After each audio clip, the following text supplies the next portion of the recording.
Dito tayo sa tuktok ng bundok, mga kagabaw. Ayun, we're here.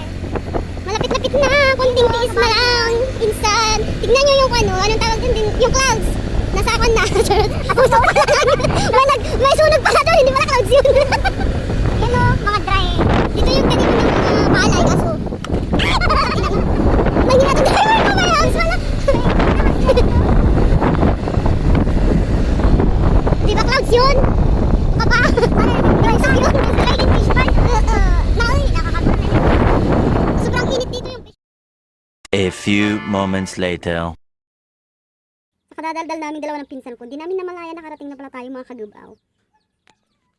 Mga kagubaw. Dito na yung final destination natin. Yan, maliligo tayo kahit ang init-init. Ito lang sa kagubatan.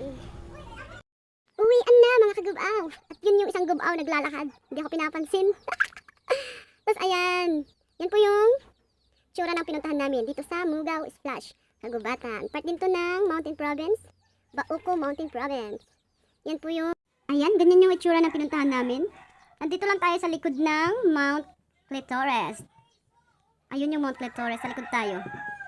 Yan, diba? Maganda siya, kaso hindi pa masyado na-renovate. Kulang sa painting, charot. Ayun!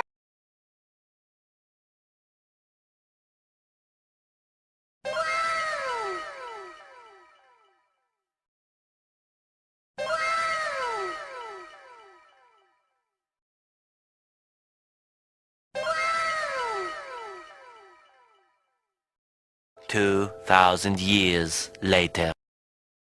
Ayan mga kagubaw, dahil uuwi na tayo sa Batan 19, nakisakay na ako dito sa pinsan ko. Tapos ito yung tita ko maganda. Tapos yung tito ko naman nandun sa likod. Tito kong istrikto. Tapos yung nakagreen yung lula kong 84 years old. Sana abutin ako ng 84 years old guys. Tapos yung, ito naman, yung asawa ng pinsan ko, yung driver. Hindi makita yung mukha ng driver eh. Salamat mga kagubaw sa mga support ninyo. Kita-kits ulit. Mwah!